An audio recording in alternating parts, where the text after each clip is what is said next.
Need a boost? Sometimes all it takes is tapping into your inner cool. Icebreaker's gum helps you unleash the confidence within. Each chew releases a rush of icy flavor powered by cooling flavor crystals, sending a wave of refreshment to reinvigorate all your senses. Icebreaker's convenient pack fits everywhere, from car cup holders to backpack pockets, so you can find your cool wherever you go. Grab Icebreaker's gum online or at a store near you. You know what's really terrifying? That unfinished college degree lurking in the background, just sitting there, waiting for you. That's where Southern New Hampshire University comes in. With flexible online degree programs, there's no commuting, no rigid schedule, and no more excuses. Plus, they have some of the lowest online tuition rates in the U.S. Visit snhu.edu/morbid to learn more before your degree becomes just another story about what could have been. Chilling crime cases are mysterious, but finding coverage shouldn't be. With the State Farm Personal Price Plan, you have options and can personalize your plan to help create an affordable price so you can get back to cracking all of life's bigger cases. Talk to a State Farm agent today to learn how you can choose to bundle and save with the Personal Price Plan. Like a good neighbor, State Farm is there. Head to statefarm.com to get a quote. Prices are based on rating plans that vary by state. Coverage options are selected by the customer. Availability, amount of discounts and savings, and eligibility vary by state. Hey, weirdos. I'm Ash. And I'm Alaina. And this is Morbid. It is. It's morbid.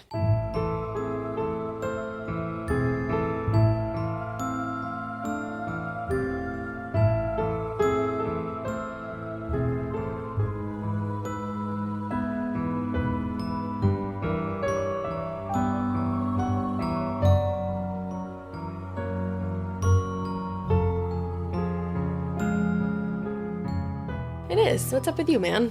I am eating a bagel pizza. You should cease to do that. I'm not going to do it anymore, but I was doing it up until like right now. I mean, I know that. I was like, here. I was like, here for that. I just spilled an entire fucking thing of, what are those called? They're like, they're kids' like, snacks. yeah. They're Annie's or organic, Chex Mix? Chex Mix kind of thing. I don't know. Chex Neither Mix. of us said it right. Chex Mix. Chex Mix. Yeah, she spilled it all over the ground, so Roomba's going to have to take a little trip around the pod lab. One of my daily affirmations this morning was that I was capable, but I'm not quite sure how capable I am anymore. You're capable of making a mess, is what you are. You know what? You I'm didn't also specify. I'm also capable of renaming my cat later on. Oh, yes. For those of you that follow me on Instagram, or if you listened to the Listener Tales episode with Drew last week, you know that we got a new cat, and I was so excited because I was getting a little girly. I wasn't going to be outnumbered in the house anymore. And I named her Cleo. And then all of you were like, oh no, Cleo. And I was like, yeah, exactly. Cleo's a boy. Yeah. And I knew it because I was holding her when we first, like a couple days after we got her, and I seen the balls. I seen them. And I went out to Drew and I was like, she has balls. Like, she's not a girl cat. And he was like, oh, I don't know, like maybe. And then he was like, oh no, I don't think so. Oh no. And then we brought her to get her final rabies shot today so that so that we thought she could meet her brothers, but she a boy. Yeah, so, there was a lot of revelations in that appointment. There was a lot. I've been calling her Keeks, so I'm like, because like Cleo Keeks. I'm trying to think of a name that I can name him to that like Keeks still works. That one I can't help you with. Yeah, I'm brain dead. Yeah, right I now. don't know about that. We usually record in the morning, but right now it's the afternoon. Yeah, we've been recording all day, so we took a break to eat lunch, and then we're going back at it, and it's an experience to do in the afternoon. It is. It feels a little funky. We haven't done it in a while. Feels a little funky fresh. Usually the afternoons are for listener tales because we're punchy as fuck, and listener tales deserve a little punch. Truth and a half. Yeah, but right now we're not, so we'll see how this goes. Yeah. All right, so we're going to be talking about a pretty infamous case today, which you can tell from the title. We're going to be talking about the Club Kid murder, which is also known as the Party Monster murder. Yes. Yes. I worked at Hollywood Video when that was out on video. Oh, so. Did you really? Yeah. Macaulay Culkin, what's I remember up? Seeing it in the video, like on the new release thing. So I just like want to start this off by saying that the 80s were fucking insane. Wild time. What was Gen X doing? What were you guys doing? And elder millennials at that point. Like, what are you guys doing? I was just being 5. That's fine. That's allowed. Yeah, I wasn't partying or anything. So, like, the amount of just talk show clips that I watched while I was looking into this case, my jaw was on the ground infinitely. Like, it's still there. Still there. No, it was crazy. But honestly, before we get fully into this, I do just want to give a trigger warning for this episode. Drugs are a very, very prevalent part in this case. So if you don't want to listen to that, or, you know, maybe you don't want your child to listen to that, like, let's not do that. Let's not do that together, guys. Let's not. And here's your warning, because there's going to be a lot of mention in that department. So for those who don't know all about the club kid scene, I want you to picture it. Not Sicily, but New York City. And we're talking like late 80s, early 90s era. And this is what people referred to as like an underground culture. A club kid could really be anybody, because in the beginning, it just seemed to be a lot more about self-expression and art and acceptance. And it had a little less emphasis on the drug side of things. Honestly, it was like almost like one big society of its own. There was no need to state if you were gay or trans or straight. Everybody just accepted each other for who they were, especially in a sexuality or like gender identity regard. Cool. And club kids dressed completely against the norm back then. And really every outfit was more of a costume than an outfit. I love that. It's very drag. Yeah. One of the more famous club kids, James St. James, would later say that the fashion back then, like for the club kids, was part drag, part clown, part infantilism. Whoa. Yeah. All right. Oh, yeah, because it was kind of like the rave thing with like the binkies pacifiers and the binkies. Yeah. But it was meant to make people uncomfortable, and it was meant to make a statement. Like the outfits and the clothing. The club kids, they wanted to shock people. They didn't want to be part of normal society, and that's exactly why they were all about nightlife. Yeah. And I love the nightlife. Yeah. You should sing at one of these nightclubs that were all around town. Maybe I did. Oh, did you? At 5? I don't know. I was 5. I was rolling. rolling through. Rolling with the homies. But yeah, there was all kinds of nightclubs. They'd put on different events. People would dress up for them. And because there weren't a ton of celebrities coming to the New York area, like right at this point in time, or at least not really in the areas where the club the club kings and queens. That's right. That's what you meant to say. The celebrities weren't really coming to the area where the club kids were, where the club kids scene was super prevalent. Yeah. So because of that, it was really people within the community who were viewed as celebrities. They were actually called celebutantes. Celebutantes. And from everything I've read and watched, they kind of were like influencers like of today. Like before influencers were influencers. Yeah, but in a way less mainstream way, if that makes sense. Yeah. You know what I mean? So the club kids, they would come out in whatever they wanted to wear. They would meet up with each other and they would dance the night away, which of course is where a lot of the drug use came in. In the beginning, like the club kids who partook were doing cocaine, and then ecstasy became a thing, and then ketamine, or you might know it as Special K. If you don't know what that is, it's actually an animal tranquilizer that causes humans to have hallucinations, often referred to as K-holes. Oh my. Yep, that became prevalent. And Rohypnol, which is a muscle relaxant, which actually is used to treat insomnia. Yeah. But it has different effects, I think, if you're drinking with it and if you take it in large amounts. Recreationally, exactly. And then eventually heroin really overtook so much of the scene. It's like actually really devastating. Wow. Now, because these kids were so against the grain of mainstream society, they became a staple piece of counterculture at the time. And they were invited on all kinds of talk shows. You know, the talk shows of the time. Oh, yeah. Geraldo, the Joan Rivers Show, all those ones. Sally Jesse Raphael. Oh, the glasses. And all the biggest publications and tabloids of the time were writing stories on them. Because everybody was just like, what the fuck are these kids doing? Yeah, just fascinated. Yeah. And in the 80s, like, I feel like Satanic Panic was going on. And if you were different, it was like, oh my God, you must worship the devil. Exactly. It's the human zoo kind of thing where it's like, oh, let's look at this thing and not actually get to know it. That's the thing. Like, I was watching, it's pretty. Let's look at it. Yeah. I was watching old clips of Geraldo and I was just like, oh, wow, these people are like really just like exactly what you said, just like displayed like zoo animals. Just like, let's look at this funny looking thing. interesting. It's like, why don't you learn more about their culture and actually who they are as people? Try to appreciate it. Yeah. I mean, I wouldn't expect Geraldo Rivera to, but, Nah. That's a hard nah. It's a hard nah. So some people use the scene and what they learned from the culture of it to go on and gain crazy success in the entertainment industry. Bjork, is that how you say that? Bjork. Nin. Sorry, I'm young, okay? James St. James is one. James St. James is one. And the biggest of all, I would say, is RuPaul. I was just going to say a little person we know named RuPaul. So other people, like Michael Alig, took the culture part for granted and focused a lot more on the drugs and the infinite party of it all. And that is a name that becomes infamous in the club kid scene. But before he became a club kid celebutant and then eventually a murderer, he was simply just a kid from Indiana. So Michael had been born in South Bend, Indiana, which I'm pretty sure South Bend is featured in Mean Girls, isn't it? Oh, is it? And at the end, I swear she says Aaron went to South Bend. Or it's in a movie somewhere. Well, I definitely have heard of South Bend, Indiana in some like movies for sure. Yeah, it's definitely, and I'm sure there's one that I'm missing that I'm like, oh, yeah. Yeah. That's where it's from. Exactly. So he was born in South Bend, Indiana on April 29th, 1966. He was the youngest and had an older brother named David. And while David and Michael were growing up, especially when they were younger, things weren't so great between their parents. And eventually their parents got divorced, and Michael was about 4 at this time. Now, I'm not sure about his father, but Michael and his mom were always super, super, super close. They had a very strong connection with one another.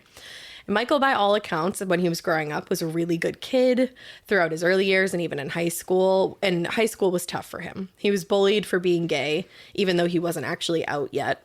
And people were always criticizing him and the way he dressed. They were terrible to him. Because, they didn't understand him. Mm-hmm. And no one wants to get to know or understand those kind of people. Exactly. And the thing about Michael is he always loved fashion. And even his mom said he was actually ahead of most of the trends. And that was the reason he was made fun of so much, because these people just didn't realize what was cool yet. I was going to say they just didn't understand it. And then eventually they'd be wearing all the same shit that they made fun of him for in a couple years. Usually how it goes. Yep. Now, the people, you just said it perfectly. The people he was around in high school just didn't get him. Yep. And honestly, he probably didn't get them. Probably not. But either way, Michael was a straight A student, and he did so well that when he graduated in 1984, he was in the top 8% of his class. Wow. I didn't know that. Yeah.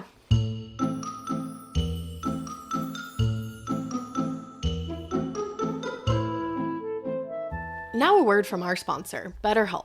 I feel like when you're kind of stuck in a rut, a lot of times you keep focusing on everything that's going wrong. And I'm guilty of it. I don't want to get too personal here, but there's plenty of times in my life that I'm just down in the dumps and stuck on focusing on everything that's going wrong in the world. And I'm not focusing on the good things, and I'm definitely not thinking about solutions. I think it's all about mindset, but it can be tough to train your brain to stay in problem-solving mode when you're faced with a new challenge in life or just a challenge at all. But when you learn how to find your own solutions, there is no better feeling. A therapist can help you become a better problem solver, making it easier to accomplish your goals no matter how big or how small. I absolutely love therapy. I've gone through a lot in my life, and I just said, you know what? You've gone through a lot, girlfriend. Maybe we should talk that through. And, back before I, really started therapy, I wasn't making the best choices. I was kind of self-sabotaging. And then throughout therapy, I've realized that. And now I kind of know when I get into that self-sabotage mode, what I can do, what tools are in my box to get past that. I've gone through periods of anxiety before, and obviously you're going to go through that all the time. But if you have the tools to better manage it, it's just going to be so much easier. So if you're thinking of giving therapy a try, BetterHelp is a great option. It's convenient, accessible, affordable, and it's entirely online. Get matched with a therapist after filling out a brief survey and switch therapists anytime. When you want to be a better problem solver, therapy can help you get there. Visit betterhelp.com/morbid today to get 10% off your first month. That's betterhelp.com/morbid. Your home should show off who you are. Now is the time to boldly write the newest chapter in your home story. And your main character? It's Ashley. Ashley has styles that balance timeless appeal and modern trends to bring your personal look home. Yes, these are well-crafted and affordable pieces with eye-catching design, but they're also built to stand up to real life. With features like stain-resistant performance fabric, options that are incredibly durable, easy to clean, and stain-resistant with machine-washable covers. Plus, Ashley provides fast, reliable, white glove delivery right to your room of choice, so you can style your space without any stress. Ashley was nice enough to send us a bunch of new pieces for my pod lab at my house, and when I tell you they deliver it to your room of choice, unfortunately they did have to deliver to the attic, but they could not have been nicer about it. I got, or was gifted, I should say, the Revion Lake sofa and love seat. It's in this like olive colored velvety fabric. It's so nice. I will say it is so freaking easy to clean because if you know me, you know that I have a white cat and a black cat and then a multicolored cat. The white cat loves to just roll all up on this furniture and leave his hair everywhere, but it's so easy to vacuum. I also got the Melendez coffee table. So I have that, like I said, in my attic, but I'm ready to order another one for my living room because this coffee table is so beautiful. It has this like antique old money vibe to it. I absolutely love it. And then finally, I got three actually of the core stone end tables. They have little shelves in them so you can dress them up and, you know, kind of like personalize them to your style. I highly, highly recommend all of the pieces that I got. And I just recommend Ashley in general. It was such an easy process to shop with them and the delivery, all of that from start to finish. It was awesome. Visit your local Ashley store or head to ashley.com to find your style. Getting paid twice a month doesn't mean money is scarce. It just feels that way. That feeling makes you do weird stuff, like putting things on a card you didn't need to. Earnin removes that feeling. With Earnin, you can access up to $150 per day of money you've already earned, plus up to $1,000 between paychecks. Standard transfers take 1 to 2 business days with no mandatory fees, and expedited transfers start at $3.99 and cap at $5.99. 5 million people are already on it, and honestly, it's wild it didn't exist sooner. Download Earnin on the App Store or Google Play, spelled like earning money without the G. Type in Morbid under podcast when you sign up. It'll really help the show. Earnin is a financial technology company, not a bank. Access limits are based on your earnings and risk factors. Standard cash outs take 1 to 2 business days with no mandatory fees. Expedited transfers available for a fee. Tips are voluntary and don't affect the service. Available in select states. Terms and restrictions apply. Visit earnin.com for full details. After high school, he went straight to New York City to attend Fordham University. He ended up transferring to FIT, aka the Fashion Institute Technology. And while he was at FIT, he became friendly with a very famous artist's boyfriend. I will give you a guess. New York City, mid-'80s, famous artist. Very big in gay culture. I'm literally, but my brain is not. It was a lot of pressure to put on you. I'm not kidding you. I can't think of any name in the world right now. Like, I can't. Doug. There's a name, no. But I'm literally. Keith Haring. Oh. Yeah, I knew as soon as I shouldn't have put the pressure on you. Pressure makes people's mind go blank. Yeah, I'm not kidding you. I didn't know a name. No, I don't blame you. And it wasn't a name like that you needed. It was like, I forgot what a name was. You didn't even in know that your moment. Name. I was like, name? What is that? A girl has no name. I thought of Doug. I don't know why. Doug Funny? Sure. All right. Why not? Well, Keith Haring. So, yeah, Michael meets Keith Haring's boyfriend, unnamed. I'm not sure who it was. Who was that man? Who was that man? And the boyfriend at the time was really big into the New York City nightlife, which he introduced Michael to. And instantly, Michael found his home. He loved the club kid scene, and it really hadn't even technically became the club kid scene yet. He sort of kind of made it that. Ooh.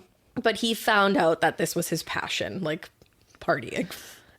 Pretty much. This is my passion. But it's like partying, and it is the art. Fashion of it, the art of it, the expression of it all. Yeah, exactly. I get that.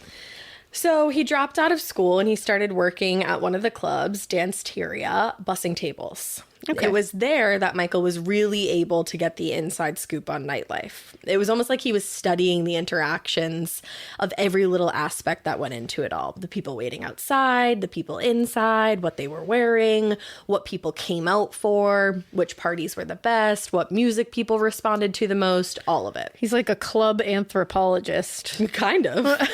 And once people took notice that this was something Michael actually seemed to be pretty good at, it really didn't take long for him to become a promoter. Oh, boy. We've all known a promoter. What, do you have a personal story or something, Ash? I don't want to share. You know who you are. And then, of course, because he was kind of like hosting these parties in a way, his friends would come to the clubs that he was working at. They would all get ready in these super elaborate costumes. And over time, they came up with their own look, or look, for all the youths out there. And before long, they became known officially as the Club Kids. Amazing. And Michael had his own specific posse by this time, and especially by the time he started working at Peter Gation's club, the Limelight. He and his friends were becoming more and more known among the community, and Michael specifically became pretty much a celebutante. He became especially more well-known right after Andy Warhol died, actually. You know, Andy Warhol was the only name that I was thinking of. Really? That's the only name that did pop into my head, and I was like, nah. I would have said, it's going to come back later. And here we are. Here we are. Because when Andy Warhol died, Michael was later credited with revitalizing the downtown scene, because Warhol died in 87, and that was kind of right as Michael was stepping his foot in the door. Yeah. And many people felt like Warhol's passing was Michael's big break. Wow. Which is... It was like one stepped out, the other stepped in. Yeah, honestly, exactly. It's a weird way of looking at Andy Warhol's death, but yeah, it's what happened. So he and his group of friends were people that others would want to spot while they were out at night, and every single one of these ones had their, every single one of these people had their own persona. There was Jenny Talia, Walt Pepper, Robert Freeze Riggs, Ernie Glam, who's still pretty famous today, Amanda Lepore, who's also very famous, and so many more. Wow. And I didn't intend for that to rhyme. I actually I wrote Amanda Lepore and so many more. But it sounds great. And I didn't mean for it to do that. You're a poet and you don't know it. So before long, Michael was throwing parties at every single one of Peter Gation's clubs. And those were like the hot and happening clubs back then. Hell yeah. And then he started organizing his own separate events that became known as outlaw parties. Ooh. That sounds fun. Like an outlaw party? They were fun. Yeah, that sounds great. I can guarantee you that if I was alive at this point in time, I would have gone to one of these parties, because everybody went to one of these parties. Even people that weren't club kids, even people that like made fun of the scene wanted to be at these parties. Everybody who was anybody was at these parties. Honestly. You know what I've realized, just coming off of like, I'm not going on a tangent, don't worry. Even if you are, like, coming off of like Gerard Schaefer, and how we were like, uh-oh, like you would have been hitchhiking in the 70s, Ash. And we're like, you know, you would have been jumping on a bus for a cult in the 70s, Ash. Then we're in this situation, you be going to these parties, Ash. I'm like, man, I would have died. I'm glad you were born when you were. Me too, because even so, I did some damage to my fucking brain. Damn. Yeah, a little scary. It really is. I was born right in the right time of you were panoramics. A panoramics. A pan of fucking ramics. I'm like, this is cool. What a great time to be alive. So, during a panini. During a pee. I couldn't think. See, it's the afternoon. We can't think of words anymore. During a palooza. There you go. So he would hold these parties. They were called outlaw parties because he'd hold them at completely random locations, and 10 out of 10 times the cops would show up, because he would hold these parties at places like McDonald's in Times Square, Burger King. Wow. There's footage of a bunch of these too. And I've actually been to the McDonald's in Times Square, so like I kind of went. I kind of went to one of these outlaw parties. I kind of went to one of them. And I'm not saying that because I wanted to hang out with Michael. I didn't. I just want to hang out with the other club kids. Yeah. There was one at Dunkin' Donuts, and there was a massive one in one of the subway stations. Ooh. This is my worst nightmare, because as the sub cars would pass, dozens of party goers would hop on and start partying inside the train. That's a nightmare to me. I actually wrote, TBH, that is exactly what commuters' nightmares are made of. Yes. Leave me alone on the T. Don't cause a ruckus. Those are my train rules. Yeah, see, that's why the T is different from the subway in New York, for so sure. different. Like, it would not fly. Do you remember the first time I took Auntie Amy on the T? Oh my God. Are you Auntie listening? Amy, are you listening? This story is told with love. She had just gotten shoulder surgery, and she had this like massive cast, and she was so pissed because nobody would let her sit. And I was we were like, Amy, welcome to Boston. we're on the T. Like, unless you're pregnant or elderly, and even then somebody might no not one's get giving up their seat. It's so the funny. T. It's the T. And that's The tea. But anyways, this is the sub. So they literally were like going ham in the subway. Oof. The look of it, as soon as everybody hopped onto the train and started partying, I would have lost my mind. Cardiac arrest. Literally.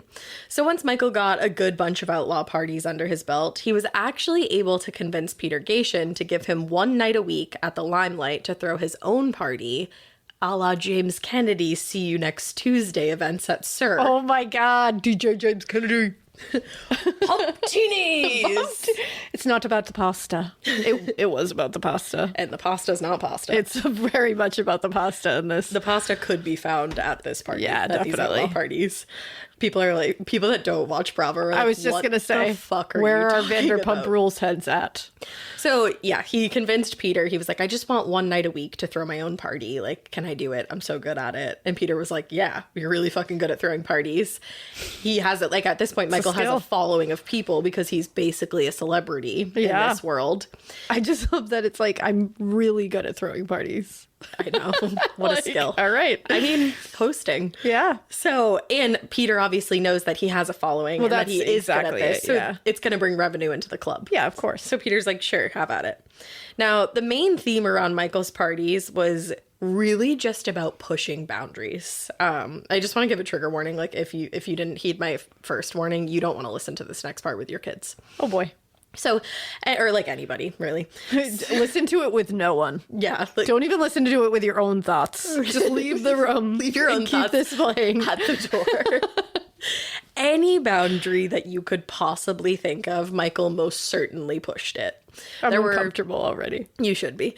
I don't even I was thinking about telling you this. Oh, no. There were all kinds of wild themes. Some of the ones that are talked about now, especially because of everything that happened, are the blood feast parties. Michael was super, super into horror. And I only say that because I think it inspired a lot of his parties. I don't know if it inspired what he does later. I don't think it did. I'm not going to blame horror for that. No, for sure. It definitely inspired his fashion and the parties he threw. Okay. Loved the movie Blood Feast, and his inspiration behind these particular parties was that movie. So the flyers... You want to hear something weird? Not to interrupt you. Did you just watch it? No, this is even weirder. Gerard Schaefer said one of his favorite movies was Blood Feast, and that he was inspired to write because of Blood Feast. Whoa. That's a wild, wild thing. That is insane, actually. In fact, the fact that these two cases are back to back and we didn't even realize that. I know, that's weird. That happens a lot with us. That's really weird. I should have said in the beginning what I watched and what I read for this. So I watched a Party Monster documentary of Michael Alig. It's on YouTube. I'll link it. I watched an old Annie episode of American Justice, which was a fucking trip. Season 9, episode 10. Very factual based on my fact checking. Oh, nice. And I read a Vice article that I'll link with James St. James. Cool. Among like a ton of other stuff. But they kept showing, the reason I say that is because they kept showing scenes of Blood Feast. Yeah. And I was like, I could never watch that movie. I could never never ever watch that I just movie. hate when people use it as like, yeah, Blood Feast. It inspired me to do. It's like, shut up. It's a fucking movie. You're just the worst. Yeah, That's you all. suck. But the flyers that they would hand out had Michael on the cover basically dismembered, wearing a shirt that read legs cut off, and there were hammers and knives all along the bloody backdrop. Very haunting when you find out later what exactly Michael was capable of, but at the time, that was just what this scene was about, all about pushing boundaries, like I said, so nobody thought too much about it. They were just like, wow, Michael's fucking crazy. Yeah. Now, as he lived out his days as king of the club kids, Michael started testing more and more limits and acting out more and more. It was really, to me, I feel like he was trying to see what he could get away with. Yeah, like how far he could push the envelope. Mm-hmm. He would have all kinds of wild acts on stage.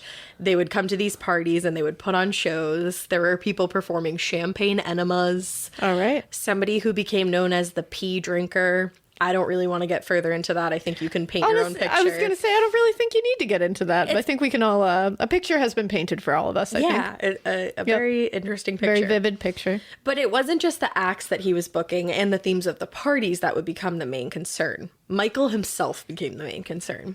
Because while they couldn't see it at the time, a lot of club kids now look back on their memories with him. And it's very evident when things started going downhill. And it really was when he reached that kind of pinnacle point in his career where he was like right at the top. Ugh. And the people who came out to his events fucking worshipped him. And over time, you're being told that everything about you is amazing. Everything you do is incredible. You're wonderful. You can't do anything wrong.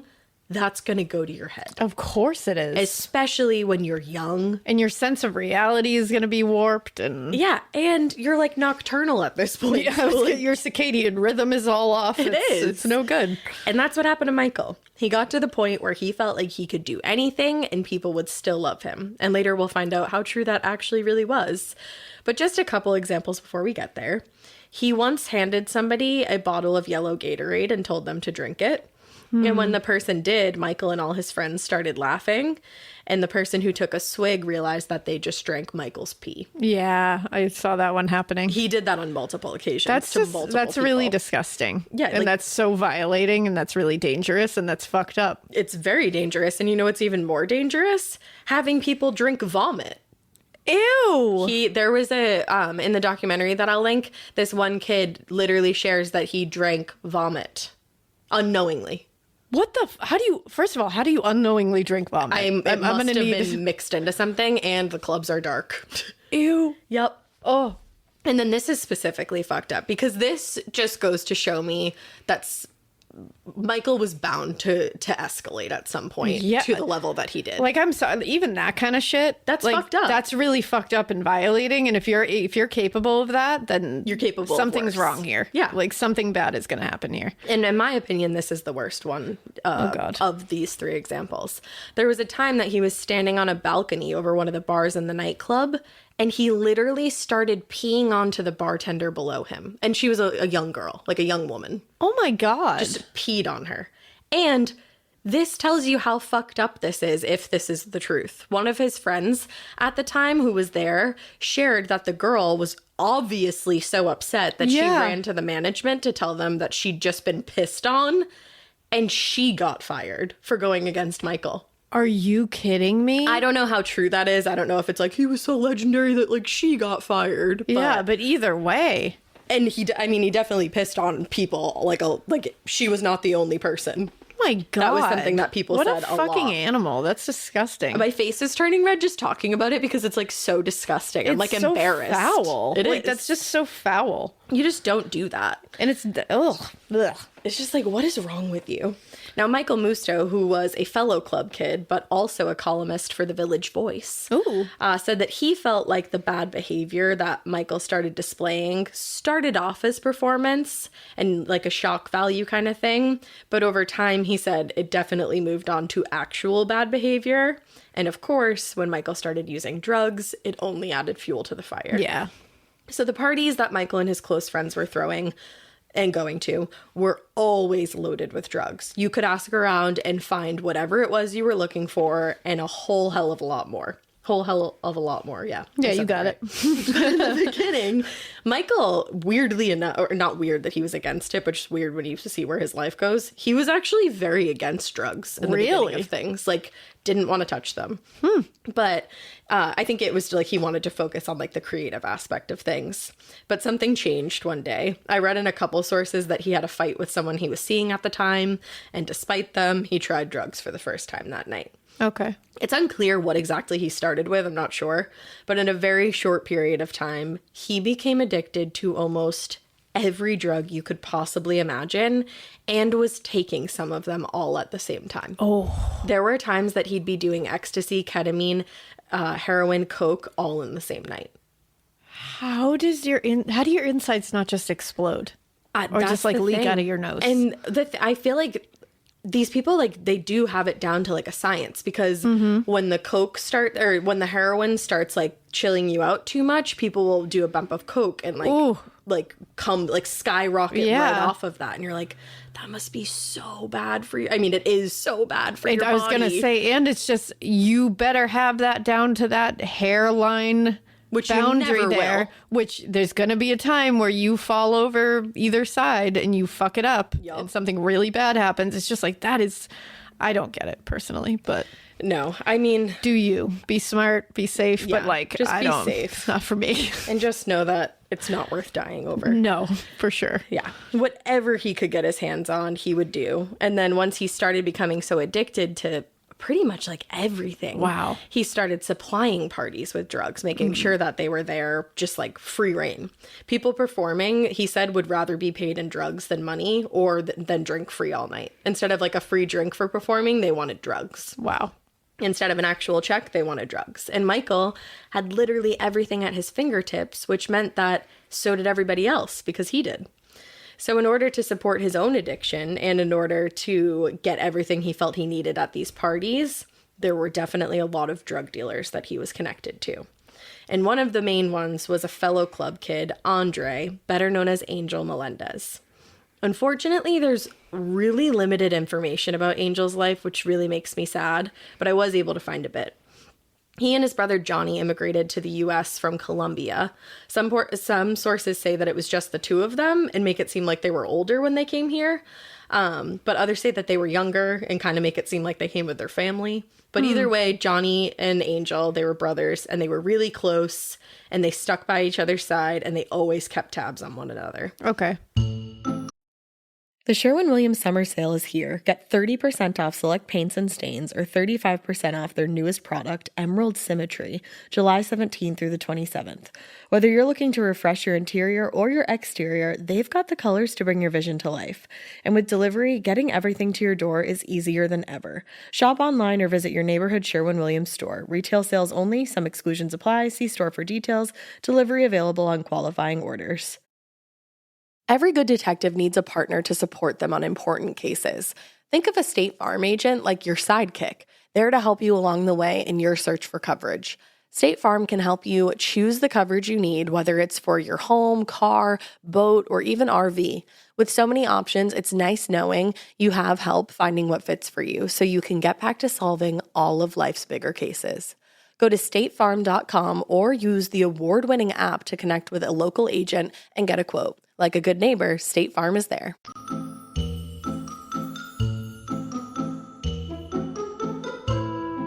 Lately, one of my favorite things is just sitting out on my patio and having a fire. I love the ambiance of it all. It kind of feels like the end of summer is approaching, and personally, I love a fall fire better than I love a summer fire, so I'm getting stoked for that.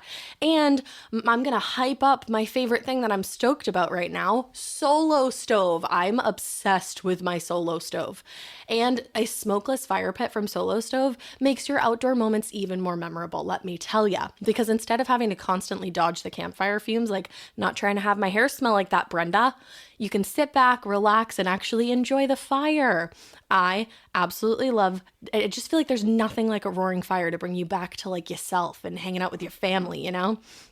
I love Solo Stove, and you're going to love it too. You should upgrade your backyard with a Solo Stove fire pit and create story-worthy moments without the fireside fumes. Stainless steel construction designed to regulate airflow and burn more efficiently, so little smoke that you will wonder how there's even so much fire.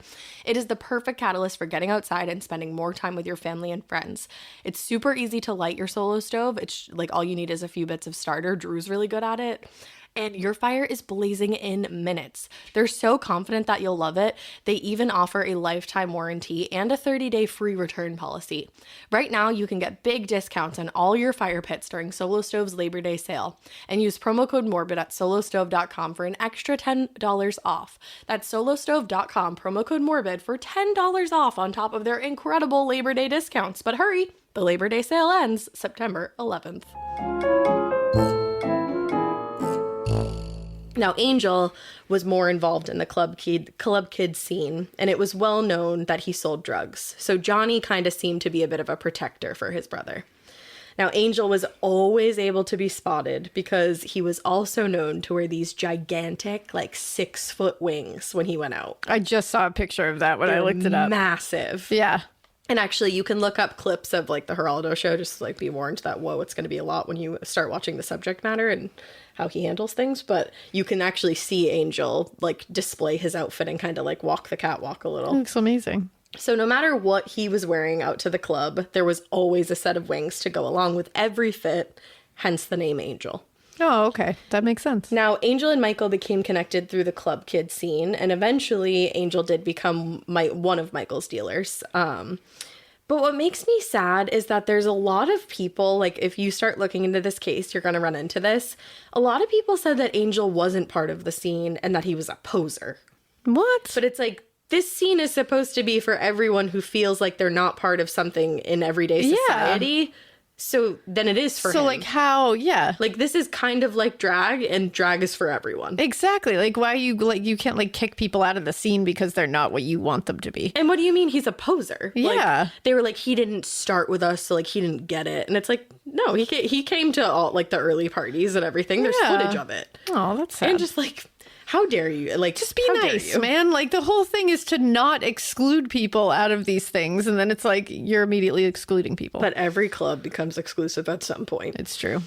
So, and the thing is, it's like he's good enough to come to your parties and supply you with drugs, but he can't carry the title of a club kid? Okay. Like, come on. I didn't know it was so important. Yeah. And the other thing that is really sad is that it's said that Angel actually really adored Michael when they first met. Aww. And when they were first kind of hanging out together. James St. James, who I mentioned before, was a huge part of Michael's club scene.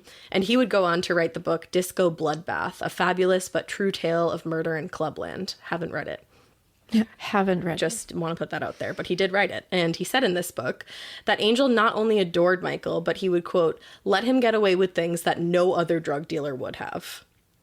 Basically what he was trying to say is that Michael owed Angel money all the time. That makes sense. All the time. There were rumors later that Michael had stolen about $2,000 from Angel while they were staying together. My God. And he would steal a lot more later on. Jeez. Now, this is the part in the story that gets, one, incredibly brutal, but two, a little hazy because it's reported on so differently in varying sources, and because everybody's memory is kind of clouded by drugs and lack of sleep at this point. It's a little hard. But we're going to do our best. So it was March 17th, 1996, and Angel shows up to Michael's apartment saying either that Peter Gatien owed him money, remember who Peter from the beginning? Club guy. Yes, or Michael owed him money. To me, it makes more sense that he was talking about Peter. Now, there are also some sources that say Michael and Angel were roommates at this point with some other people from the clubs. I'm not sure if they were like official roommates or if it was more of a situation where they were kind of like these people were always crashing with one another. And later we will hear that Angel had no official address, so it's very possible he was staying with Michael at this time as a roommate. But anyway. Somehow, Michael convinced Angel that they needed to wait to get his money because everybody was still coming down from the night before. It was about 9 a.m. at this point, and nobody had even been to sleep yet. Wow. Yeah, that stresses me out. Such a headache when I heard that. I know, I was like, whoa. Like, I thought I was fun, and I've never done that. I thought I was fun. I never thought I was fun. Yeah, I think you're fun. I'm just kidding. So Michael apparently said, let's get some sleep, and we'll go get your money once, we've come down a bit. So the fight may have started here with Angel not wanting to wait to get his money, which I don't blame him, Or there's another variation of the story where Angel agreed to sleeping off a bit of the previous night and then heading out. But then Michael's boyfriend had just taken heroin and he started ODing. Like, this is a version of the story that Michael recalls at some point when he's in prison. Spoiler alert, he gets convicted. Spoiler alert. So Michael, who knew drugs and all their different possible effects very well, kind of like what I was talking about earlier, he started begging Angel to please give him some cocaine because the rush of the cocaine he felt would basically jumpstart his boyfriend's heart since the heroin had slowed it so much. My goodness, everyone. If you've ever watched Euphoria, that's what is happening in that scene when Rue is in the laundry room. And I actually I realized it when I watched this, or when I was researching this case, so I wanted to tell you. There you go. By the way, I'm by no means saying that this is what you should do in this situation, or if that would even happen in the case of somebody ODing. Cocaine is not going to save them every time. If someone is ODing, don't do some cocaine about it. I said, don't do that. You or anyone you're with ever is in this situation, you call 911 immediately. Like, don't do more drugs to try to fix it. You are not like going to. Yeah, no. Yeah. It could get worse. Yeah, it most likely will. It's like, I just love you guys, so I have to say I just love you guys. I don't want something bad to happen. I don't. So Angel refused to give Michael any more drugs, he said, because he was like, literally the entire reason why I'm here is because you owe me so much money. Or like your boss owes me so much money. And either way, you still owe me so much money. So like, no. And this is when Robert Riggs, somebody I mentioned in the beginning, also known as Freeze, got involved. Freeze was also staying with Michael, and he was a fellow club kid. He was also a hat designer at one point in time. Look at that. But he gets involved and starts yelling at Angel, and he's like, you have to help. So the two of them start fighting, Angel and Freeze. Now, while they're yelling at each other, Michael says that Angel was distracted enough for him to grab some cocaine out of his stash, which does lead me to believe that Angel was staying there if his stash was there. And he got his boyfriend situated. Now, when he came back, the argument was still going on, and Michael said that Angel grabbed him at this point and slammed him into a glass cabinet, like holding him by his neck. And later on, people would remember a 2-inch deep gash on the back of Michael's neck. So this might be true. I feel like it probably is. A struggle ensued while they were fighting, and Michael yelled for Freeze to come and help him. So Freeze came up behind Angel with a hammer, and he hit him in the head 3 times. And Michael recalls this later and says that he tapped him on the head. Like, makes it seem like it was just like beep, boop, bop. And I don't think that's what happened. It's not what happened. Freeze used not the side of the hammer that you would use to, like, bang a nail into the wall. Use the claw side? The claw side. Yeah, to hit Angel in the head 3 times. And like I said, Michael said that Freeze didn't hit Angel that hard. A medical examiner would later disagree. Michael said that once Angel had been hit in the head, that he, Michael, grabbed either a pillow or a sweatshirt. He and Freeze had different memories, and he said he couldn't remember because he was so high at this point. And he started pushing Angel's face away with this pillow or this sweatshirt, this whatever. Yeah. And as he was pushing his face away, Angel fell to the ground because he's being smothered. He's suffocating. Yeah. And he's also just been blunt force traumatized in the head. So at that point, he falls to the ground. Michael gets on top of Angel and starts strangling him. Now, Angel is most certainly either dead or dying at this point. Oh, my God. But it didn't end there. Oh. Once Angel became truly unresponsive, Michael grabbed a bottle of Drano and poured it down Angel's mouth and then duct taped his mouth shut. That is so beyond fucked up. Like, why did you need to do that? That is so overkill and so outrageously just fucked up. Like, fucked. What made him think that to do that? I have no idea. And to duct tape his mouth shut up, like, so like no matter what, even if he vomits that out, he's just gonna choke on his own vomit. Like, and Drano, exactly. My God. And that photo, like promoting those blood feast parties, he's holding a hammer. Mm-hmm. And he's like hitting someone on the head with it. Yeah. There's more on that later. Oh. Just wait. Okay. He would later claim that this was because he was worried about the body smelling.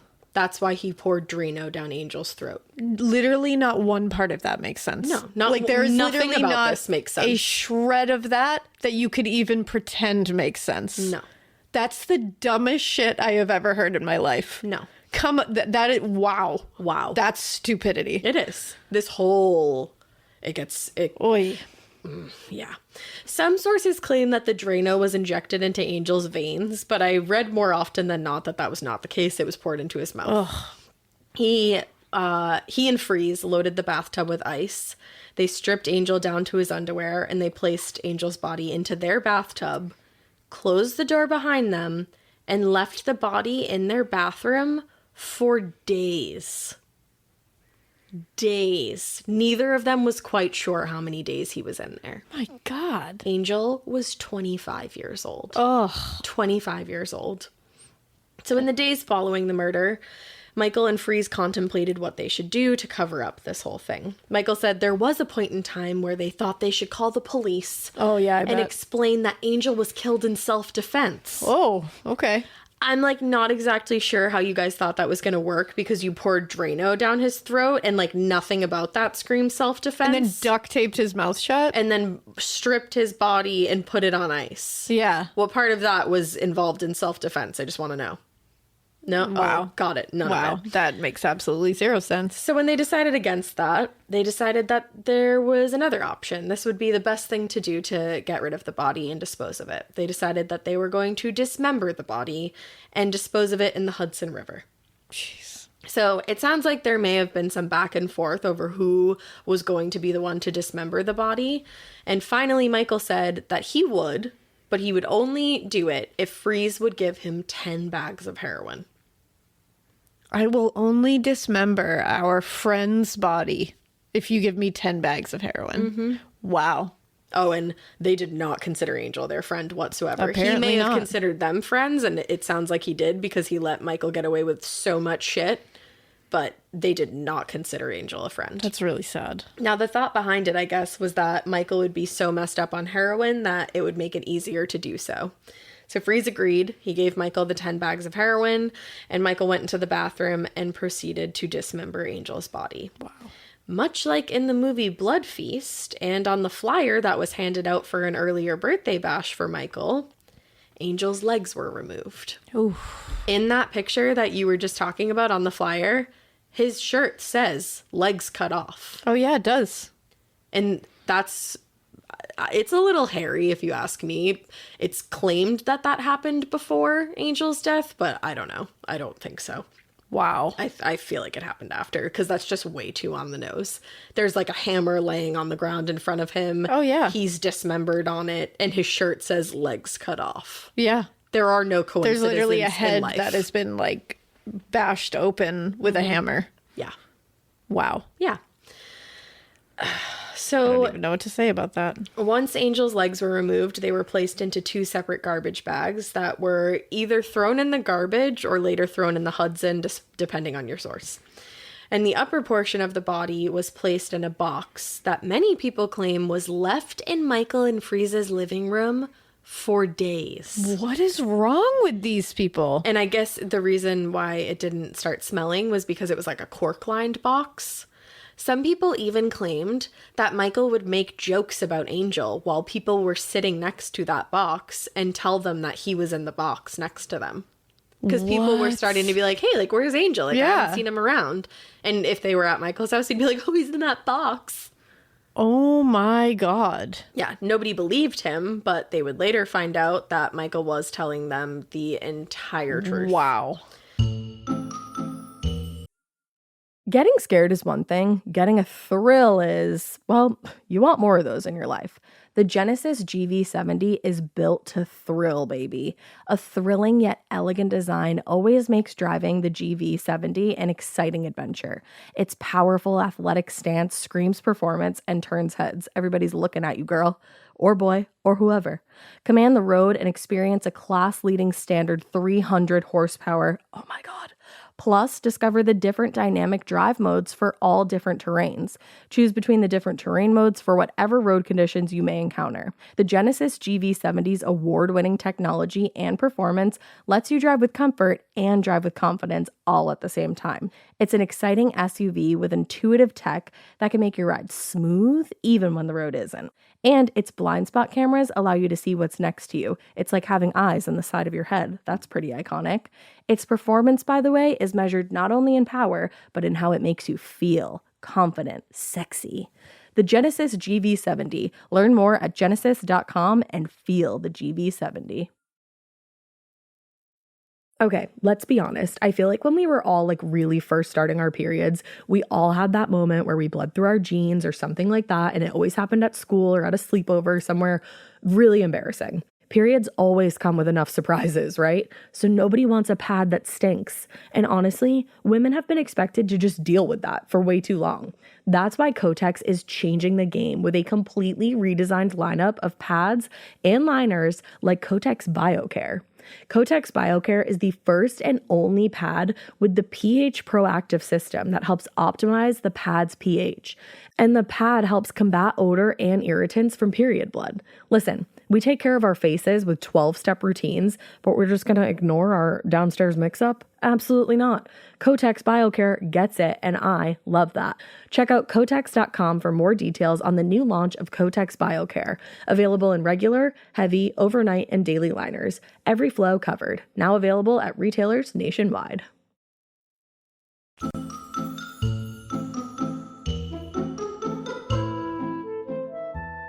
oh my goodness, summer. It just gets so busy. The parties, the gatherings, the extra time outside, and of course, you know, if you're lucky, a little well-deserved time off. I love all of that. What is not to love about this time of year? With all that fun on my calendar, though, it is kind of hard to find time to grocery shop and commit to delicious fruits and vegetable-packed meals that keep me nourished. And that is exactly where Daily Harvest comes in, because I do be loving the fruits and the veggies. Daily Harvest delivers delicious food built on organic fruits and vegetables. Choose from smoothies, flatbreads, harvest bowls, and more, all ready to enjoy in minutes. So if I'm just getting back from a trip and I'm too busy to grocery shop, Daily Harvest has my back. They help me and my freezer. They keep my freezer fully stocked with good food that is always ready when I am. Everything is farm to frozen to lock in the peak nutrients and flavor. You like savory, you like sweet, you like something in the middle? They've got it all. With Daily Harvest, there are tons of options for any time of day, and the best part, no shopping, no chopping, no heavy lifting. I'm obsessed with Daily Harvest personally. The mint and cacao smoothie, I drink it in the morning, obviously. Like, I love to start my day with a smoothie. I don't know why I said that's obvious, but now it is to you. It feels like I'm having dessert for breakfast. It's so delicious, it's so refreshing, and it just feels good to start my day off right. Daily Harvest is committed to human and planetary health, which means they do their absolute best to ensure transparency and integrity when it comes to their ingredients and the humans who grow them. It's a win-win, case in point. By supporting farmers who invest in practices that increase biodiversity and improve the health of our soil, and by delivering food in recyclable and compostable packaging where possible, Daily Harvest does all the work, so all I have to do is eat and enjoy. Stay busy and eat sustainably with Daily Harvest. Go to dailyharvest.com/morbid to get up to $40 off your first box. That's dailyharvest.com/morbid for up to $40 off your first box. dailyharvest.com/morbid. So after, I guess, a few days of the box being left in the living room, Michael and Freeze took it down through their elevator. They caught a cab to the nearest area where they would have access to the Hudson River, and they paid the cab driver an additional $20 to help them throw the box over the side and into the water. Stop it. Like, obviously they didn't tell the driver what was actually in the box, but general rule of thumb, don't ever help a stranger throw unknown things into bodies of water that are well-known dumping grounds for all kinds of nefarious things. Yeah, that's like something you can really hang your hat on, that piece of advice, I think. I really don't think anybody can go against that. I think it works for all of us. I would think so. I think that's solid and wise wisdom that you've just given us all. So thank you. I bestowed it. Maybe the same for the Charles.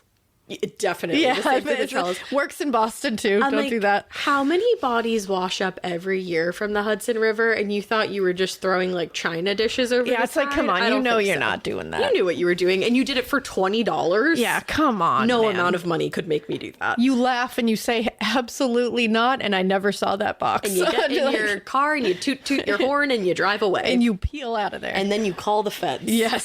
So a lot of drug use went down in the days that followed, even more than usual, which is really saying something. Oy. And then Michael actually called his mother. I think she said it was at like 3 a.m.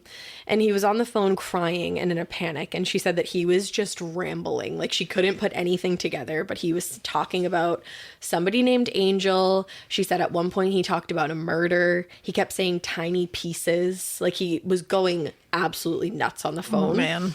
And his mom knew that her son was using drugs. So she was like, Michael, are you high? And he's like, yeah, I am. And she's like, call me in the morning. Like, I can't do this right now. Yeah. She ended the phone call. She brushed off the entire interaction because, unfortunately, this was not the first time that she'd received a rambling call from Michael. So she just left it at that and assumed he was probably hallucinating and, like, somewhere else in his mind. To be clear, I just want to, like, stress this. It really does seem like she tried her best to help Michael with his addiction. So I'm sure that at this point in time, she was probably just exhausted and depressed over the entire situation. Yeah. And I do not think that she thought a real murder occurred. I don't think anybody would ever think that that's what's going on. No. You know, like... But I just wanted to stress that because you're like, oh, she heard all that and like didn't think anything. But it's like... This poor woman is going through a lot. And she's probably heard him say a lot of chaotic things and fucked up things during his journey there. So I'm sure she was like, well, this is just another one of those things. If you have anybody in your family who has ever struggled with drugs or even a friend, you know that. Yeah, like, you that know that from time I'm to sure time. you wouldn't always take what they say seriously when they are in that state. Exactly.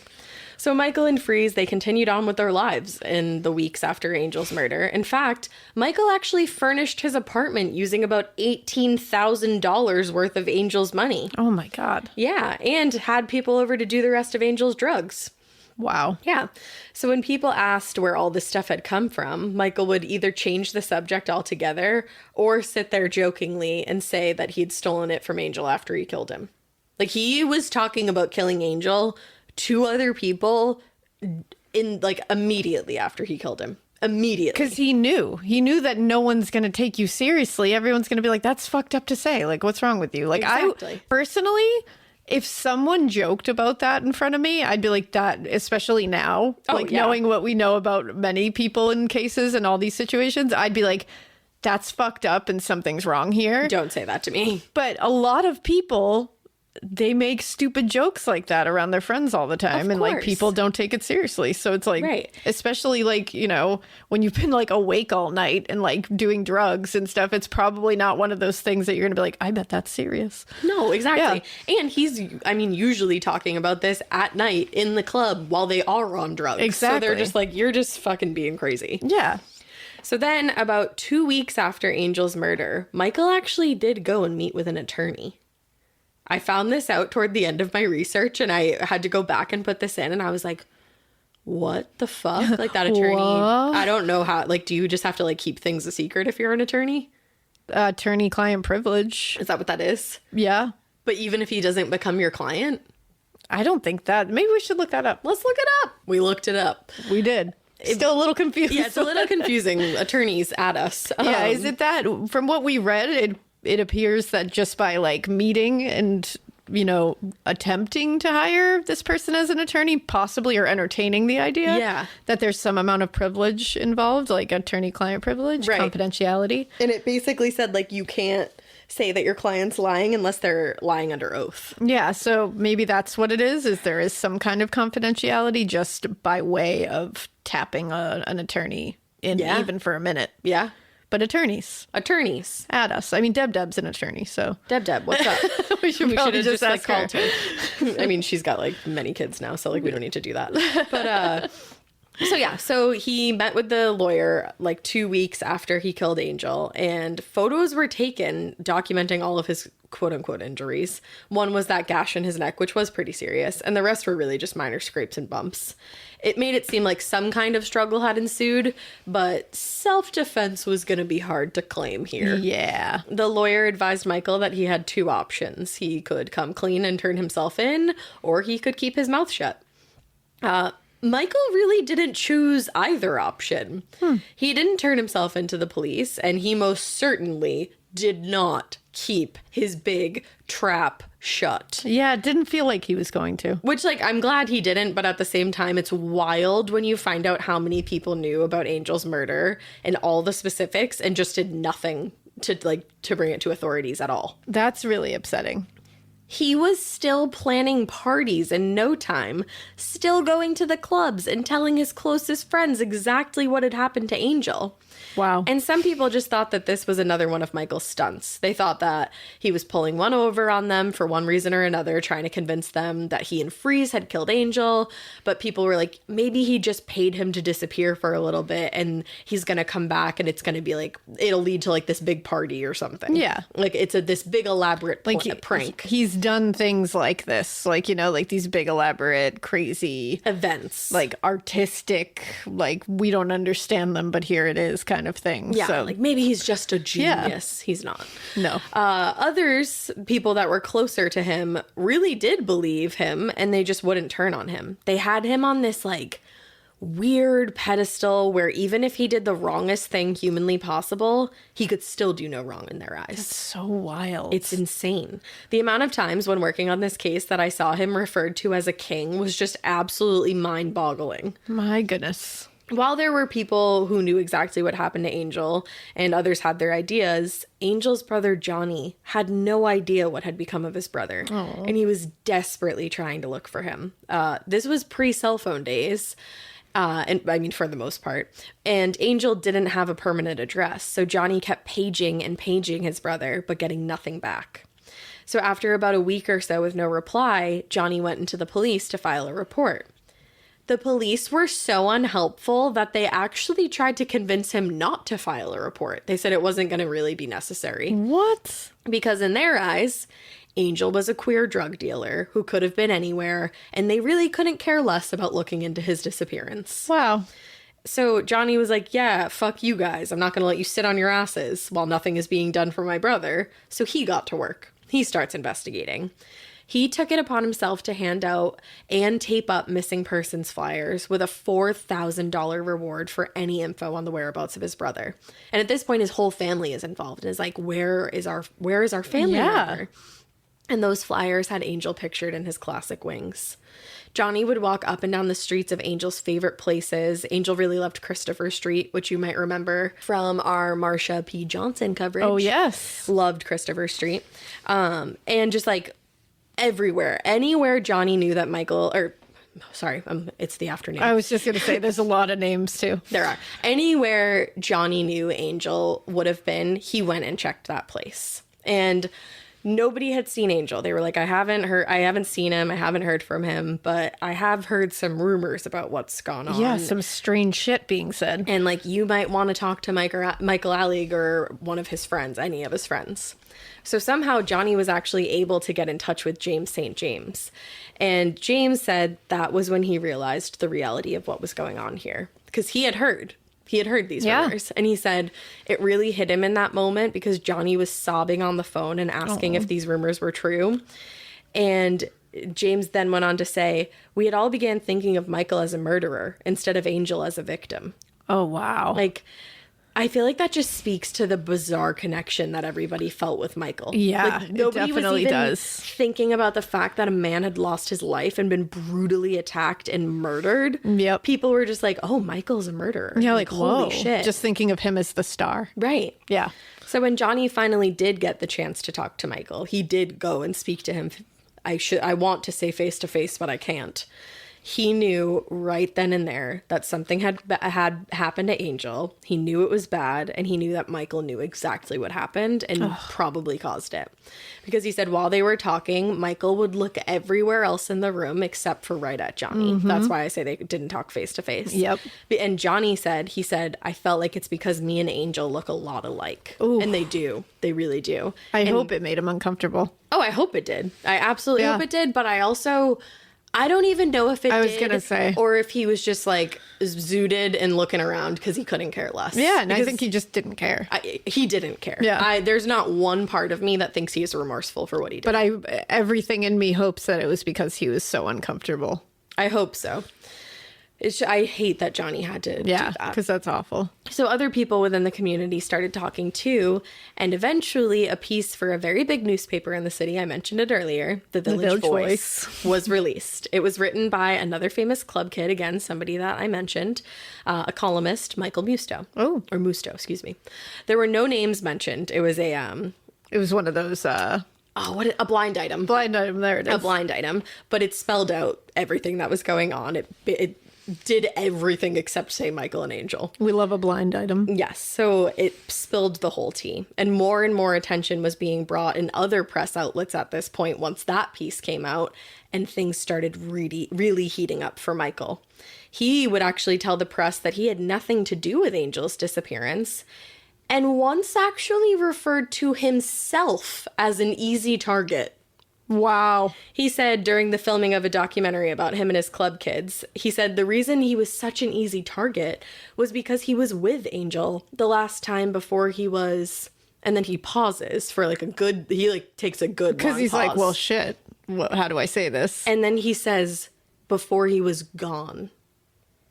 Interesting place to pause in a sentence when you're trying to say that you had nothing to do with this. And also, why wouldn't you just say before he went missing? Exactly. Because you were about to say before he was murdered, and then you realized that you're not supposed to know he was murdered. Exactly. Yep. Exactly. It definitely was that. So even with the press going nuts with the headlines, the police didn't seem to be concerned.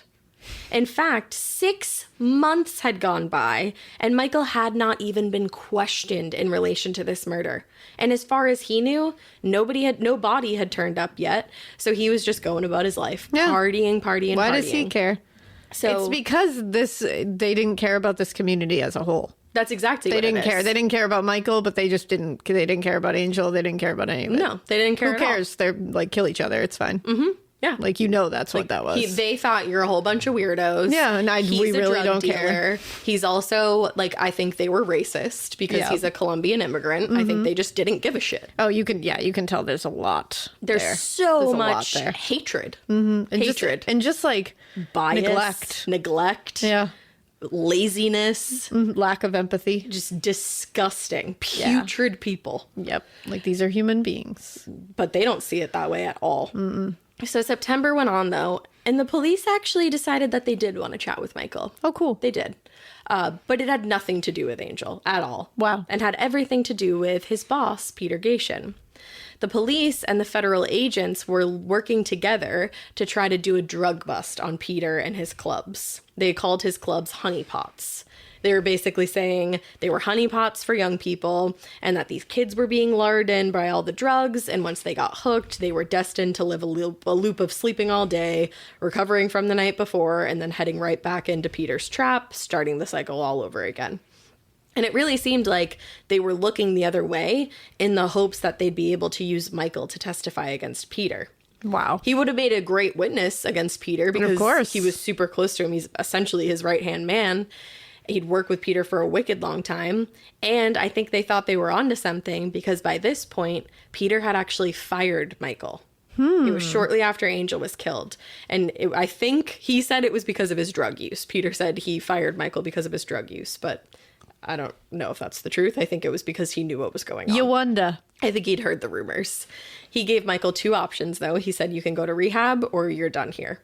So Michael actually did go to rehab for a brief period of time, super, super brief. And that was actually when Michael Musto released that Village Voice blind item. But ultimately, Michael came back and was doing the same old shit, so Peter had no choice but to fire him. So I think the cops were like, maybe he'll turn on this guy because he's pissed off. Yeah. Who knows, because it never ends up happening. Peter did get busted, but Michael was never able to testify because, well, we'll get there. Yeah, he had stuff going on. He did. So 2 months later, in November, it was discovered that Angel's body had been sitting in a morgue on Staten Island since April. Are you kidding me? The medical examiner had made a mistake when identifying Angel and believed that he was Asian. He was not Asian, he was Colombian. But dental records were used to positively ID him, and the body was officially ID'd actually on November 2nd, 1996, which was one day after what would have been Angel's 26th birthday. Ugh. So the public was pissed once they found out that he'd been laying in the Staten Island morgue, because it kind of just proved that the Manhattan police were not doing everything they could to locate him. No. The police knew the rumors. They knew that there were rumors that his legs had been cut off, and how many bodies are just sitting there missing their legs coming into the morgue every day? Yeah. Like, we're not calling each no other? one's looking at that and being like, I wonder. Yeah. It was also determined that Angel had died from blunt force trauma, meaning that Freeze did not tap him. No, he killed slammed him. that hammer into his head, killing him. And also from suffocation from being smothered. Oh.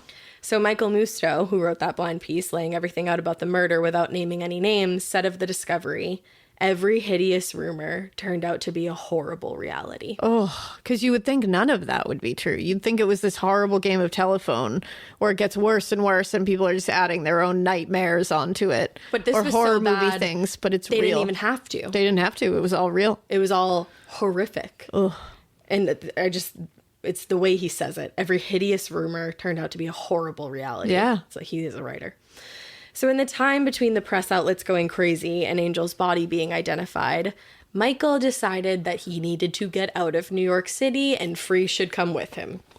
So they go on the run. They first wanted to go to Colorado, and they started making their way there. But Michael hadn't brought enough drugs along with him to sustain his heroin addiction at this point. He brought 5 bags of heroin, but at that point he was taking in way more, and he ended up becoming violently ill from withdrawal. So he had to stop in Indiana, where he was originally from, and he checked into a motel, and he called his mom. She came down to see him immediately. He was withdrawing so badly, you'll see this in every source, that his mom bent down to give him a hug, and she said he asked her not to hug him because his skin hurt so badly that she couldn't touch him. Wow. Like, don't do drugs. Yeah. That's not worth it. That is not worth anything, my dudes. So she was able to check him into a methadone clinic, and he eventually, I think he spent a week there and gained back enough strength to hit the road again. And again, his mom has no idea what's going on at this point. She's just like, I don't know what he's doing. Yeah. Like, I'm doing my best here. Wow. He actually stopped back in New York for a brief period of time, trying to promote a new party of his that he purposefully named Honey Trap to make fun of the case against Peter Gation. Are you kidding me? Like, things kind of like laid low after Angel's body was found. Like, again, they still weren't coming and talking to him. So he went back to New York. And promoted a party.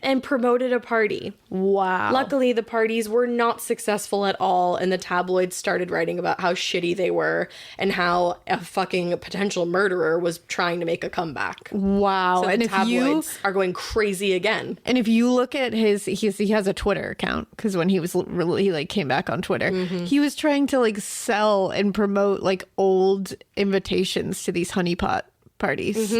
Because I guess they're like these people, like collectors, try to collect these invitations and stuff because they're so elaborate. Especially like I understand like collecting those like, you know, invitations. Yeah, like I get that. Yeah. But he was using it as some kind of weird, like morbid, he was. no pun intended, like I know, kind of like killer paraphernalia, you know? Totally.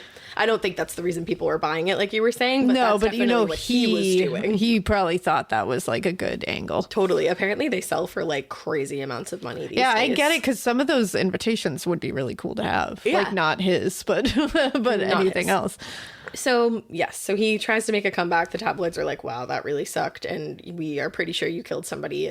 Are the police ever going to do anything about it? Yeah. The only reason, really, that anything happened in this case, in my opinion, is because of the media. Oh, yeah. Like, I know the media can be painted in a terrible light sometimes. It's a double-edged sword. It is a double-edged sword, exactly. Truly. That was literally what I was just going to say. It really is. But I think if it weren't for the media at this point in time, I think they pressured the police so much, the police knew they couldn't let him get away with this. Interestingly, that was the same kind of situation in the Gerard Schaefer case. Really? The police weren't really doing anything, Yeah. and the media were the ones that pushed them. Right, exactly. So, Weird. Another weird parallel. Yeah.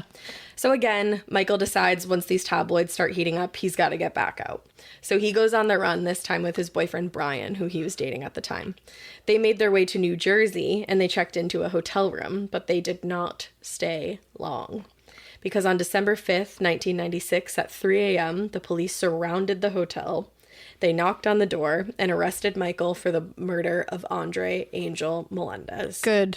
And Robert Freeze Riggs was arrested the same day and immediately confessed. I was watching one thing where they said he grabbed the detective's arm and like was ready to spill everything. He's like, let me get this out. He was like, I've been holding this in for so long. It's like, yeah, you wouldn't have to do that if you didn't use a hammer on people's heads. Yeah, don't do that. Yeah, you wouldn't have to hold anything. And if you just simply didn't do that, you... So Michael was said, to have gone quietly and also confessed pretty much immediately. He made it seem like he was relieved to get caught, and he said the entire ordeal was such an emotional burden to him. Having to keep such a big secret was becoming so much. I don't buy that, because you had 9 months between the time you murdered a man and the time you were caught. I did the math. I did the actual exact math. Amazing. 262 days where he could have woken up in the morning and made the choice to turn himself in. Of course. 262 days that Johnny had to wonder what happened to his brother, and 262 days where Angel was basically just lying there and nobody knew what happened to him, except everybody knew what happened to him. And Michael's walking around making jokes about it. But later claiming that it's an emotional burden. Yeah. It's an emotional burden, but you were making jokes about it. And partying through it and doing everything that you wanted to do while Angel couldn't because he was lying dead in the morgue because of you and your actions. And keeping a box in your home, which you like joke about him being in. Yeah. And you used all his money to furnish your apartment. Yeah, okay. Yeah, emotional burden. Yeah. So he said it was such an emotional burden, la da da da da, but then refused to plead guilty to first-degree murder. Huh. What? Okay.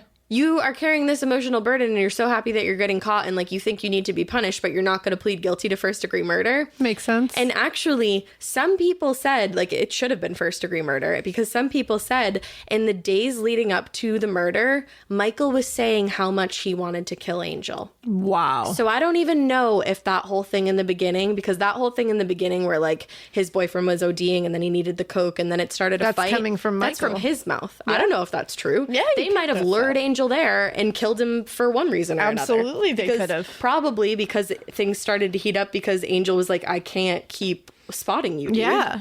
So I don't know how much of that story is true. It could be. I mean, that's the shitty part is that you never get the full story because the one person who we need to hear it from is not here anymore. Exactly. Because of these fucks. Yeah. Michael was insistent that he had killed in self-defense and that he was not going to plead guilty to first-degree murder. But his lawyers were like, with all the evidence to the contrary of self-defense, you're not, that's not going to fly in court. Like, no.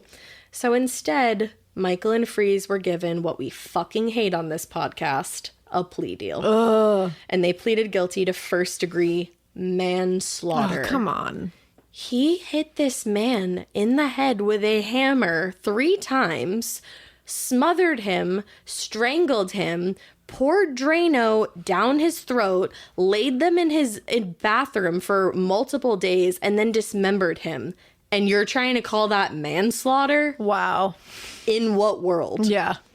Each of them were convicted, and they were sentenced to 10 to 20 years in prison. For that crime. 10 to 20 years. To 20 years. For everything I just said. Wow. And Michael later joked in an interview in prison, where he was clearly high, that the main reason he didn't want to plead guilty to murder was because anybody convicted on a murder charge, Alaina, wouldn't have access to a VCR while they were incarcerated. Oh, that's important. Are you kidding That's an me? important priority. Are you kidding Yeah. me? He spent a ton of time in prison making insensitive comments like this, continuing to fail drug tests every single time he went up for parole, and doing interviews where he felt like a motherfucking star boy. Ew. In one of the interviews, he told Michael Musto, "I know why I blabbed. I must have wanted to stop myself. I was spinning out of control. It's like the old saying, what do you have to do to get attention around here? Kill somebody?" Wow. What? What, my guy? Wow. Yeah. Wow. Now, he was allegedly diagnosed while he was in prison with histrionic personality disorder. A person with histrionic personality disorder might experience things like constantly seeking attention, talking dramatically with strong opinions. They can be easily influenced. They can have rapidly changing emotions, and particularly think that relationships are a lot closer than they actually are. Okay. Now, Michael thought that his diagnosis was a bit humorous and commented, "It's very funny, my diagnosis. If you look it up, you only have 5 or 7 of the symptoms. I have every single one. The doctor said that I was the most extreme case he had ever seen. Everything has to be completely over the top and exaggerated. It worked well for my job. I was a promoter." Wow. Okay. Alrighty. All right. So he said in prison that he realized he'd been working his whole life for somebody to tell him no. Like essentially just putting it on other people to stop his poor decision-making skills. People didn't give me boundaries, and that's a problem. It's like that works with a toddler. Right. That does not work with you. You're a grown man. Yeah. And while I understand that like you're under the influence, it is not anybody else's responsibility to make sure that you do not murder another person other than your own responsibility. Exactly. That's the thing. It's like under the influence, like whatever.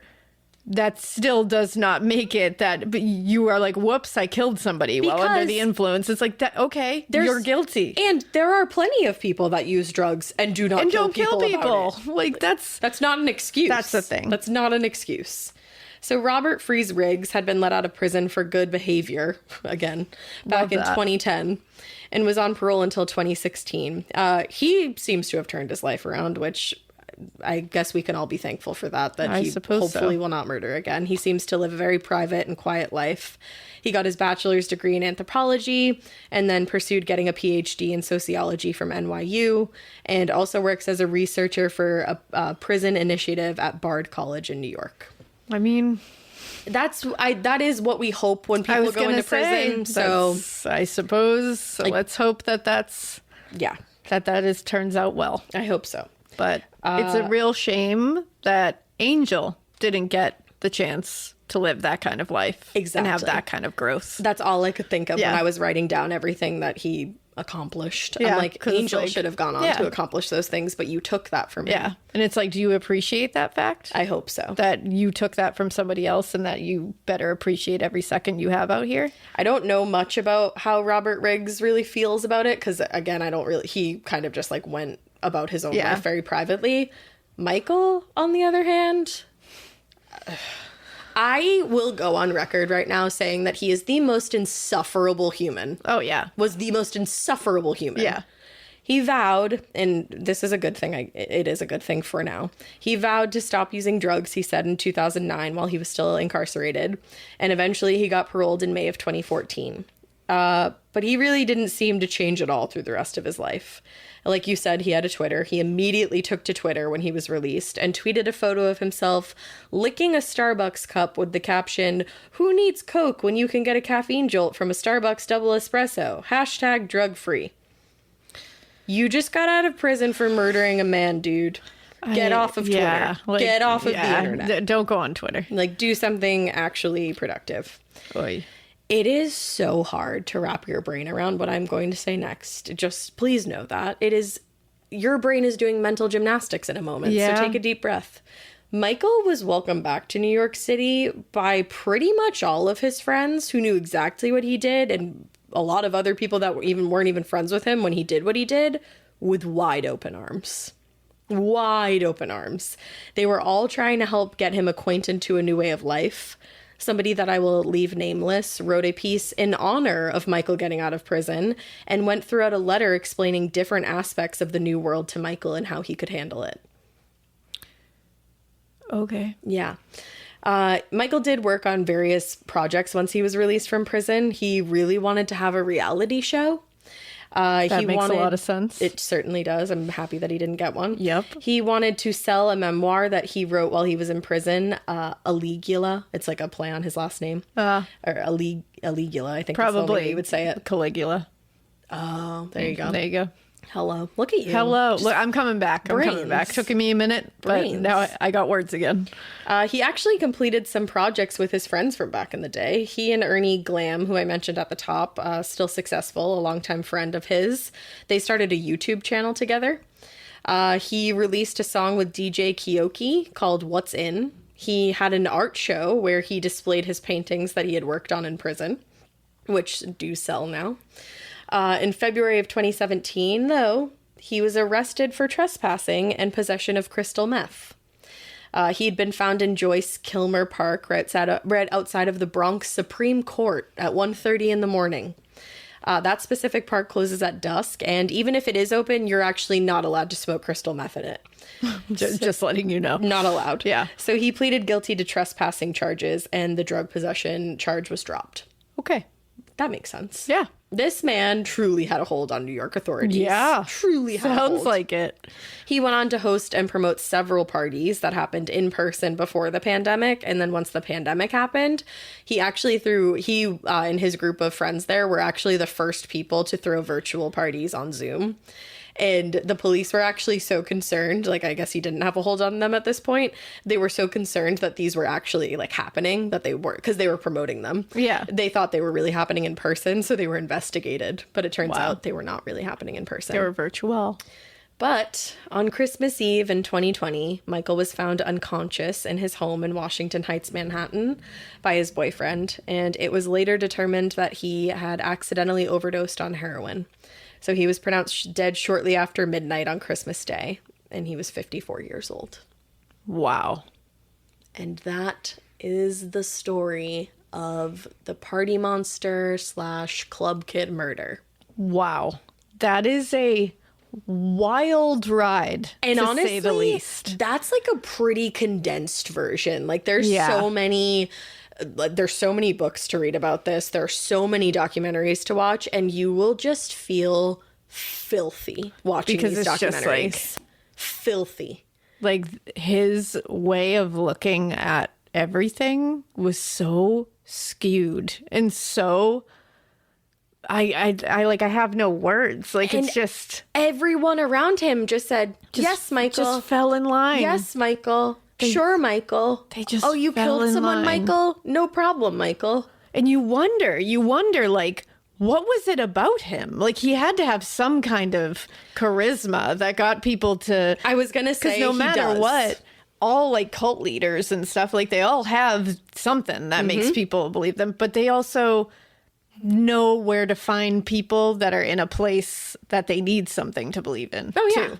And definitely. I think he probably is very adept at that as well. Well, and I think a lot of the kid, I'm not saying this is every club kid. Like, if you were a club kid, I'm not saying this is true about you. But I think a lot of them were going through something in their life or had gone through something in their life. And this is where they went as an escape. Yeah. So I think they kind of felt this closeness with each other that was like us against the world, which is always toxic. And because they were on that, like, you know, counterculture kind of line, it's like it was the us against the world kind of thing. So when somebody's sitting there being like, I'll take care of you, I'm here for you, I understand you, I can make everything come true for you, like what he was doing, like he referred to himself as like the king of the club kids. Like, he's your king. It's like you look at him and you say, well, he's here for me. He's the one that's going to do things for me. And what's funny is when he first stepped on the scene, 1, he was against drugs, and 2, James St.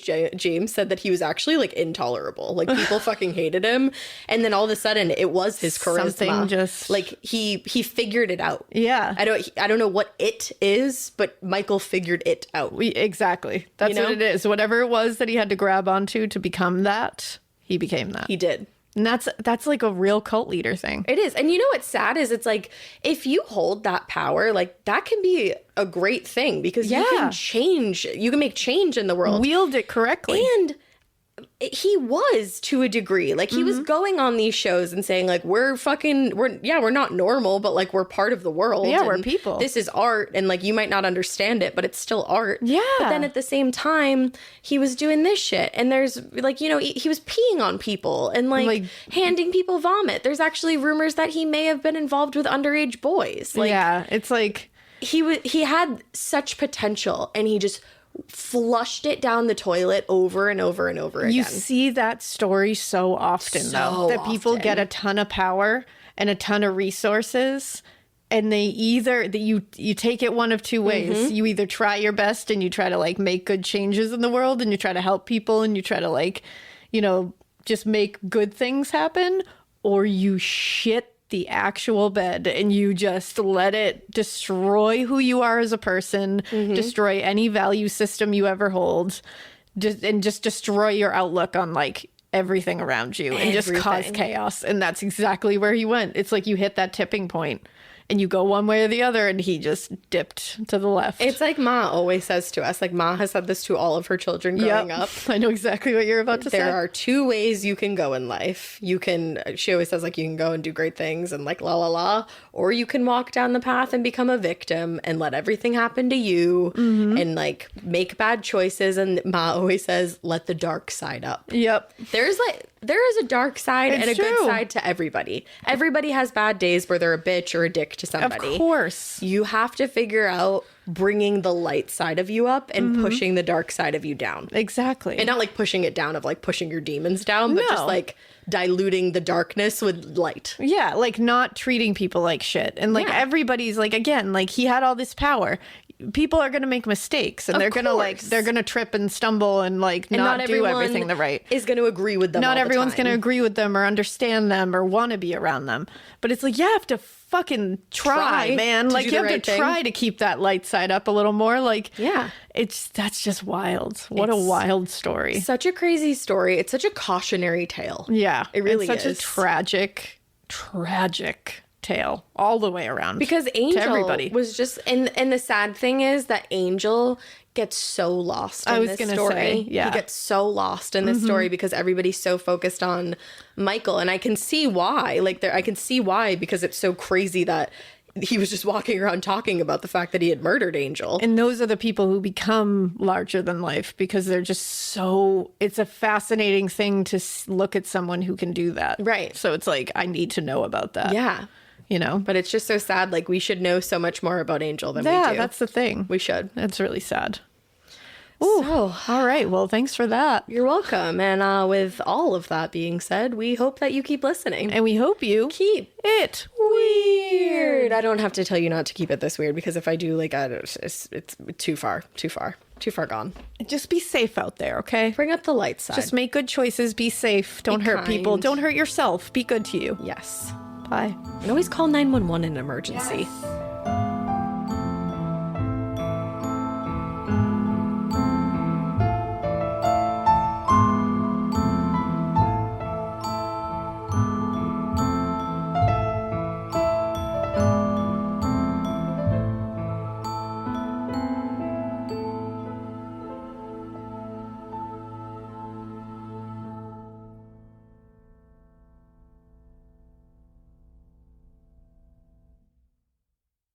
Waking up exhausted, foggy, and running on empty? For me, one of the missing pieces was magnesium support. That's why I added Magnesium Breakthrough by Optimizers to my nightly routine. It's a powerful all-in-one magnesium complex with 7 forms of magnesium designed to support relaxation, sleep, stress response, and recovery. If you're ready to feel more rested and have a great summer, go to bioptimizers.com/hags and use code HAGS for 15% off any order. I like things my way. My coffee, my schedule, and my treatment.